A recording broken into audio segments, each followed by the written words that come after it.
léegi dañuy ñëw si fond bi Aliou Ndiaye bi nga gisee d'abord que moins de 3 heures de temps la audition bi duré mais li si génn aussi ñu rapporté ko si presse bi ndax ba tey jàpp nga xam naa di nga ne doo àttekat waaye ba tey ndax jàpp nga ne que am na matière ba tey ji à parler wala à supposer que li ñu koy tuumaal am na ndax am na ay mbir yoo jàpp nga ne yu dëgër yu am na. xam nga dossier bi ni ko Siré ak ñi toog ci plateau bi yëpp expliqué dafa bëri ay dimension dafa am une dimension politique boo xam ne y a un combat politique et li Babacar wax laa gëm bu doon par exemple au départ c'était juste un dossier judiciaire boo xam ne parce qu'en fait ce qui est visé ici c'est un délit ou un crime bon peut-être qualification yi crime la c'est un crime de viol ok donc viol bi mooy un rapport non consenti si je comprends bien donc pour vérifier ndax c'est un rapport non consenti ou non c'était à mon avis très facile d'autant plus que femme bi ci procès verbal bi ma njëkk a lire dafa wax benn affaire boo xam ne loolu rek mënoon na régler problème bi problème mu SMS boobu muy wax buñ ko vérifier ndax vérifier que ci opérateurs yi am na wala amul rek mën na régler déjà problème bi maintenant on est pourquoi mu poser problème parce qu'on est dans un cadre politique ce qu'il y a man j'ai toujours développé la thèse que il y a pas de complot il y a une conspiration pourquoi ma ne il y a une conspiration c'est-à-dire que tey am na loo xam ne fait la yoo xam ne ñëpp mën nañ ci juboo mooy benn Ousmane Sonko dem na Sweet Beauty ba mu fay dem Macky Sall yóbbu ko fa Aïda Mbodj mi muy àndal yóbbu ko fa keneen yóbbu ko fa moom moo fa yóbbu boppam moom moo fa yóbbu boppam li ko fa yóbbu médical la loolu la wax ku mu neex nag nga gëm ko ku mu neex nga gëm leneen mais dañuy wax objectivement rek lan moo xew il est allé là-bas ba mu duggee foofu moom ci boppam démb wala xaw ma tey dans sa conférence de presse il a avoué que Adji Raby Sarr a dit à la demoiselle Ba génnal bàyyi ñu ñun ñaar di wax na ko non wax na ko ci conférence de presse donc wax na ko ci conférence de presse am donc il avoue que xale bu jigéen bi wax na beneen xale bu jigéen bi génnal bàyyi ñoom ñaar ñu des fa ñoom ñaar kepp la fa xew loolu mooy problème bi maintenant ci loolu la ñu nekk di discuter juridiquement Ousmane Sonko li mu def démb moom la ñuy woowee refus de collaborer stratégie de défense la refus de collaborer ça dama ñëw nga war ma interroger bon ma jàpp ne peut-être su ma waxee dara ci li ñuy waxtaan nii mën na ma indil yeneen problème parce que bu dee wàllu droit rek pour man dina jafe ñu wane ñu prouver que ne dafa sàkku xale bi forcer ko yore ay armes tiimale ko ci contexte bi mu amee mais bu dee ci wàllu politique parce que foofu la conspiration bi amee pour man mooy dañ koo gis parce que tamit dégg naa benn waay buy def politique borom xam-xam la ci wàllu politique mu ne ci politique bu sa adversaire di bëggee daanu doo ko capter da ngay pousse siège bi mu gën a daanu tey jii Macky Sall bu defoon lu mel nii ñoom ñëpp dañ koy pousse mu daanu c'est normal on est en politique tey bu ko defoon par exemple Bill Clinton wax nañ fi kaw Monica Lewinsky Bill Clinton il était au pouvoir c'est les républicains qui ont organisé l'affaire Monica Lewinsky pour daaneel ko ñoom ñoo ko yëkkati ñoo ko agité tey Macky Sall wala ku bokk ci d'ailleurs ki bokk ci Macky Sall bi mu amee dossier bu mel noonu jamono yi weesu da ngaa gis ne tous les gens de l'opposition ont poussé pour qu'il soit sanctionné et ils l'ont mis sur le dos de l'APR on est dans la politique maintenant moom dem na ci kanamu juge bi posé ko question il a refusé de collaborer et peut-être que moom tamit c'est quelqu'un comme ni mu ko waxee man je trouve que depuis Abdoulaye Wade ak Djibo Leyti Ka Ousmane Sonko est l'un des hommes politiques les plus talentueux que j'ai vu au Sénégal. Talentueux si bon sens. Talentueux parce que en fait on dit le rôle de l'homme politique c'est de désigner l'ennemi. Ousmane Sonko est capable de te désigner tout de suite l'ennemi. C'est de la politique, hein? C'est de la politique au sens le plus politicien du terme. Mais c'est de désigner l'ennemi. Il vient, il te dit, diw mooy sa noon. Parce que nit ñi noonu la ñuy fonctionner en fait. Nit dafa bëgg même bu amee problème yoo xam ne moo ko teg boppam nga ne ko yow tegoo ko sa bopp diw moo la ko teg. Ok nga wutal ko sa noon. Donc moom il a cette grande capacité à désigner l'ennemi. Et c'est là le rôle principal de l'homme politique. Donc moom il désigne l'ennemi, il désigne les ennemis. Maintenant il vient, il refuse de collaborer. Parce que xam na ne en fait en collaborant peut-être que sur le plan juridique mënuñu établir un crime qu'il a commis mais sur le plan politique on peut établir une faute. parce que un responsable politique boo demee ba egg benn niveau bi da nga am li ñu wooyee devoir de comportement. c'est-à-dire doo am Aliou Ndiaye boo xam ne même su dee da nga am problème ndigga da ngay dem ci benn affaire bu tudd Sweet Beauté ñëw ne kaay ñu maase ma. pour bës lu fa. waaw pour bës lu fa c'est-à-dire que faute politique boobu mu commettre parce que man en 2019 bi ñu defee élection yi ba pare participer naa ci benn débat bu mel nii ma ne ci ñi ma gis ma ne Macky Sall benn problème la nar a am s'il parvient pas à faire renaître l'espoir auprès des jeunes yi dinañ ko song. te loolu moo am après le 11 mars. ma ne Ousmane Sonko s'il commet pas d'erreur mbir mi dafa nar a yomb ci moom pour man il a commis une faute que nga ànd ak moom nga bañ a ànd ak moom il a commis une faute pour ku am 15%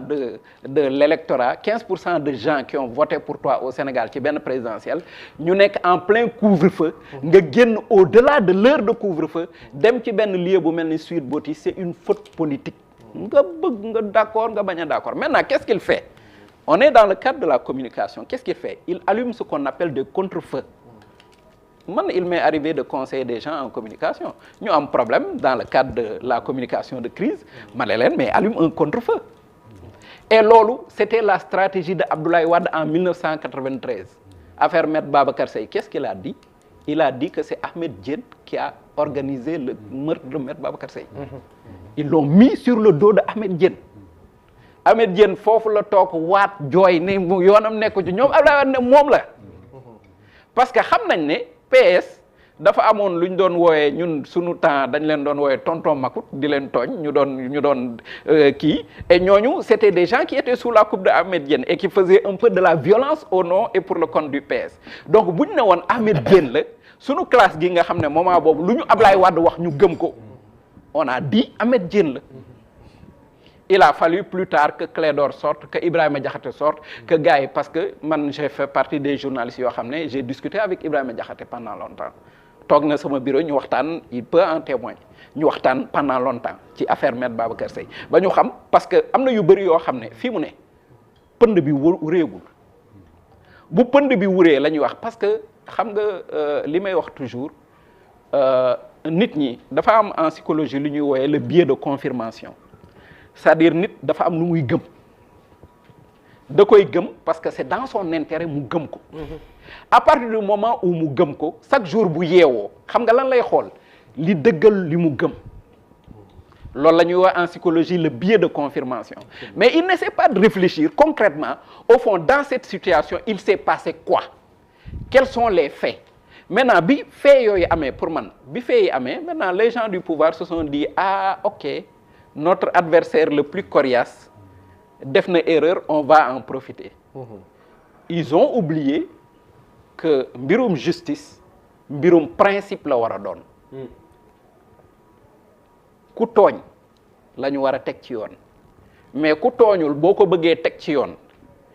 mais lu xew au mois de mars mën naa xew maintenant nag cette réflexion globale pour man ñu bëri fii mu nekk dañ koy cof rek te liñ koy cof moo tax ñuy am ay déception yu dul jeex américains yi dañuy wax ne boo mënee jàkkaarloog sa jabar bi nga xam ne xam nga ko bëgg nga ko ba takk ko wax ko loo xam ne du dëgg boo jàkkaarloo waateeg benn électeur boo xam ne xamuloo ko mënoo koo bëgg xamoo mooy kan ne ko dinaa la defal nangam bu ko gëmee c'est parce qu'il est naïf loolu moo tax ñoom ñu accorder de l'importance à ce que un dirigeant politique mu am benn kii bi mais on est au Sénégal pays de polygamie. ak ndaanaan tey ndaanaan. waaw au sens de Barth. au sens de waaw boo xam ne Barth ñeme na toog ci antenne ne moom ndaanaan la. Macky Sall ndaanaan la naa nga wax nangam diw ak diw ndaanaan la heureusement ba tudd ma ci. tu vois donc pour dire. en fait am nañu ndaanaan mais sañ ma leen tudd. waaw bu fi tudd kii. ma ne fii sax am nañu ndaanaan mais pour dire qu'on est dans un autre contexte mais par contre man fu ma bëgg attirer attention nit ñi mooy lenn moo war a doon lu gën a important pour ñun parce que man lu may gis souvent ci analyse yi mooy sax bu ne benn nit jéeme objectif sax ay nit yu ko saaga. Ouais, c'est vrai. Parce que il essaie d'analyser objectivement et aujourd'hui on est dans un xam nga li ñuy wax la fabrique du consentement dafa am benn waay bu am xel boo xam ne mi ngi tudd Edouard Bernays dafa bind benn livre bu tudd Propaganda mi ngi ko bind en 1917 ou des trucs comme ça et c'était pour faire en sorte que les Américains qui n'étaient pas d'accord avec la Première Guerre mondiale soient d'accord pour que Amérique participe ci kooku il a inspiré Goebbels, il a inspiré beaucoup de gens et ce serait bien que les gens lisent un peu le livre parce que pour man mooy li xew nii en fait on est en train de fabriquer le consentement en terrorisant les gens et tey li olof di wax boo demee ci dëkk boo xam ne ñëpp dañuy doxee benn tànk boo doxewul benn tànk c'est presque comme si nité woo alors que tey lucidité moo war a nekk ci ñun pour que ñu mën a xàmmee la bonne graine de livrer et puis ñu mën a jël ay décisions yoo xam ne intérêt Sénégal la mais man lu ma gis man mooy politique moo fi am ña féete côté bee dañuy politique ñi féete côté bii dañuy politique et puis ñi féete côté bii ak ñi féete côté bee yépp nañu Sénégalais yépp bu toll ni jàpp nañ ne mën nañ politiquer lépp mës naa invité benn jour Djibo Leyti Ka ci yàlla na ko yàlla yërëm amiin mu ne ma Aliou yéen da ngeen ñu sonal bàyyi leen ñu politique